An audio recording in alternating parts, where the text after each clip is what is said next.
کہیں کہ ہمارا رب اللہ ہے پھر اس پر جم جائیں. ان پر فرشتوں کا نزول ہوتا ہے. نہ کوئی غم کرو نہ خوف، خوشیاں مناؤ جنت کی جس کا تم سے وعدہ کیا گیا تھا. اللہ کی ربوبیت پر اطمینان جب انسان کو ہو جاتا ہے، میرا رب اللہ ہے، ربی اللہ، انسان کے لیے نہ کوئی کھٹکا، نہ کوئی خطرہ، نہ کوئی خوف، نہ کوئی حزن. جو کچھ ہو رہا ہے کس کے اذن سے ہو رہا ہے؟ اللہ کے اذن سے.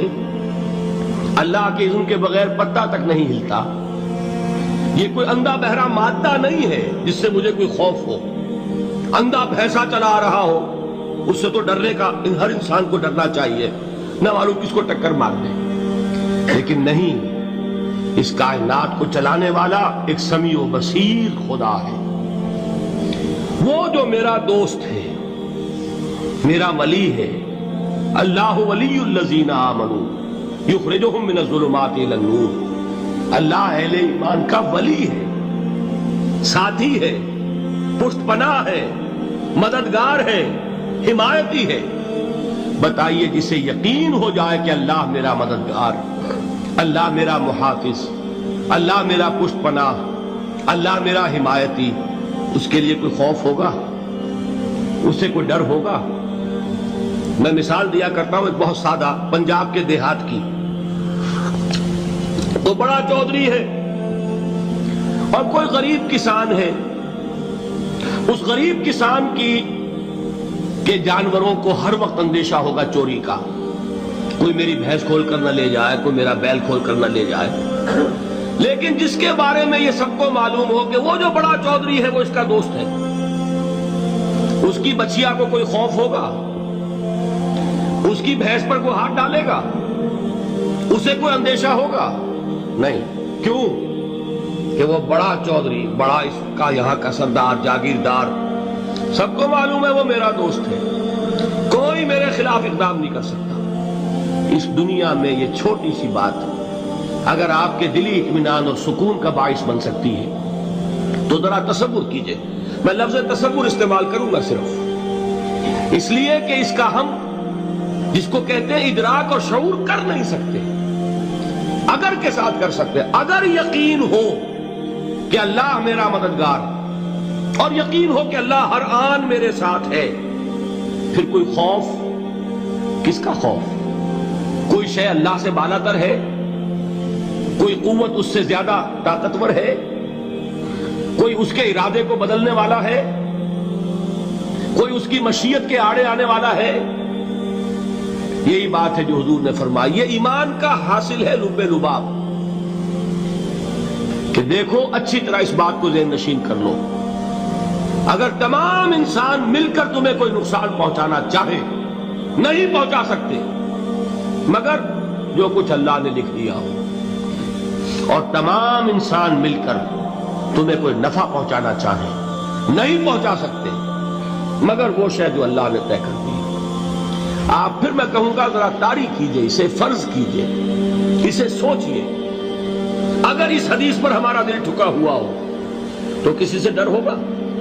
یہ مجھے نقصان نہ پہنچا دے، یہ میری رپورٹ خراب نہ کر دے، یہ میری انکریمنٹ نہ رکوا دے، یہ میرا یہ نہ بگاڑ دے، یہ میرے یہ نقصان نہ پہنچا دے. اس کا ڈر، اس کا ڈر، اس کا خوف، اس کی خوشامد، اس کے لیے جا کر طرح طرح سے اپنی عزت نفس کو ذلیل کروانا اس کے سامنے. یہ سب کچھ کیوں کرتا ہے انسان؟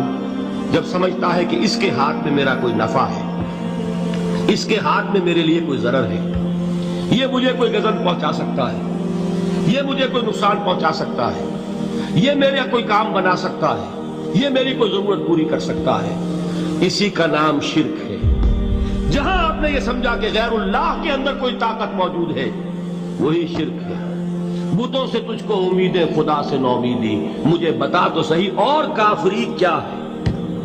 شرک تو یہ ہے. جس پر بھی تمہیں یہ خیال ہے کلمہ ہے، یہ کلمہ سوم، لا حول ولا قوت الا باللہ. ذرا اس پر دل کو کبھی اگر آپ تصور کریں، پھر فرض کریں، دل ٹھک جائے اس پر، کوئی طاقت نہیں. یہی بات تھی جو شیخ عبد القادر جیلانی رحمۃ اللہ علیہ نے اپنی وصیت میں اپنے بچے سے کہی. 11ویں دینے والے ہیں، لیکن حضرت شیخ عبد القادر جیلانی کی وصیت اور تعلیمات کو کتنے لوگ ہیں تو جانتے ہو؟ یہ جن مقامات تک پہنچے ہیں وہ کس چیز کی بدولت پہنچے ہیں؟ انہوں نے جو پیغام دیا وہ کیا تھا؟ اے میرے بچے، جس طریقے سے قرآن مجید میں حضرت لقمان کی نصیحتیں جو ہے نقل کر دی گئی ہیں، میں یہ عرض کروں گا بالفرض اگر قرآن حضرت عبد القادر جیلانی کے بعد نازل ہوا ہوتا تو شیخ عبد القادر کی یہ نصیحتیں بھی قرآن میں درج ہوتی. اتنی اونچی نصیحتیں ہیں. اے میرے بچے، اس حقیقت کو ذہن نشین کر لے، لا فاعل فی الحقیقت ولا مؤثر الا اللہ. اس کائنات میں نہ کوئی فاعل حقیقی ہے نہ مؤثر حقیقی ہے سوائے اللہ. کسی شے میں کوئی تاثیر نہیں اگر اللہ نہ چاہے. آگ جلا نہیں سکتی اگر اللہ نہ چاہے. پانی ڈبو نہیں سکتا اگر اللہ نہ چاہے. زہر ہلاک نہیں کر سکتا اگر اللہ نہ چاہے. کوئی چیز فائدہ نہیں پہنچا سکتی اگر اللہ نہ چاہے. تو در در پہ کیوں سر جھکاتے ہو؟ در در پر کیوں جبیں سائی کرتے ہو؟ سب کے سامنے کیوں ہاتھ پھیلاتے ہو؟ ایک اللہ سے مانگو. ایک اللہ کے سامنے زمین پر اپنی جبین رکھو. لا فاعل فی الحقیقت ولا مؤثر الا اللہ. نظر آتا ہے ہمیں کہ پانی پیاس بجھا دیتا ہے. پیاس بجھانے کی صلاحیت پانی میں نہیں ہے، اللہ کے اذن سے. کھانا بھوک مٹا دیتا ہے، بھوک مٹانے کی صلاحیت کھانے میں نہیں ہے، اذن رب میں. دیکھیے یہی یقین تھا. حضرت موسیٰ علیہ السلام کا واقعہ یاد کیجئے. سامنے سمندر آ گیا ہے، قوم دیکھتی ہے پیچھے کہ گرد و غبار کا طوفان ہے. معلوم ہوا کہ فرعون اپنے لشکر سمیت آ گیا. لشکر جب چلتا تھا تیز رفتاری کے ساتھ تو گرد و غبار کا جو طوفان اٹھتا تھا اس کا تصور کیجیے. اور لمحہ بلمحہ وہ قریب آ رہا ہے. پوری قوم نے کیا کہا؟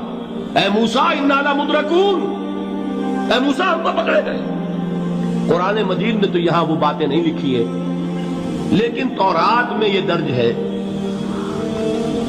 کہ بنی اسرائیل جھگڑنے لگے، دست و گریبان ہو گئے موسیٰ کے ساتھ. موسیٰ ہمیں یہاں مروایا لا کر، اس سے تو ہم ہی بہتر تھے. وہاں کھانے کو ملتا تھا، زندگی تو تھی، بیگار ہم کر رہے تھے، موت تو نہیں تھی. اب جو کچھ ہوگا اس کا تصور کرو، جس طریقے سے ہمارے ٹکڑے اڑائے جائیں گے. تو لڑ رہے ہیں حضرت موسیٰ علیہ السلام سے. یہ تورات کی تفصیل ہے. قرآن میں صرف اتنا آیا ہے، پریشان ہو کر انہوں نے کہا انا لمدرکون، موسیٰ ہم تو پکڑے گئے. اس وقت موسیٰ کا جواب کیا ہے؟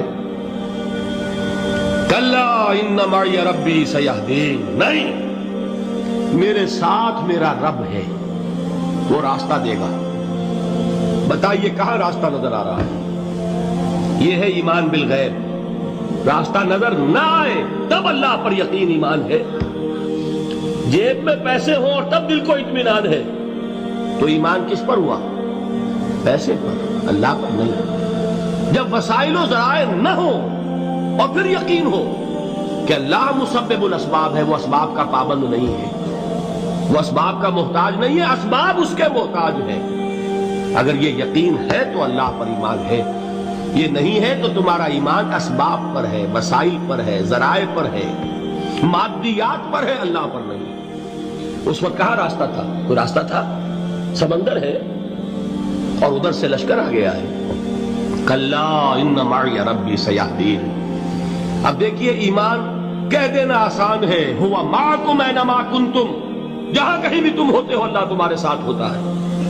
لیکن اس کا یقین قائم ہو جائے تو زمین و آسمان کا فرق واقع ہو جائے.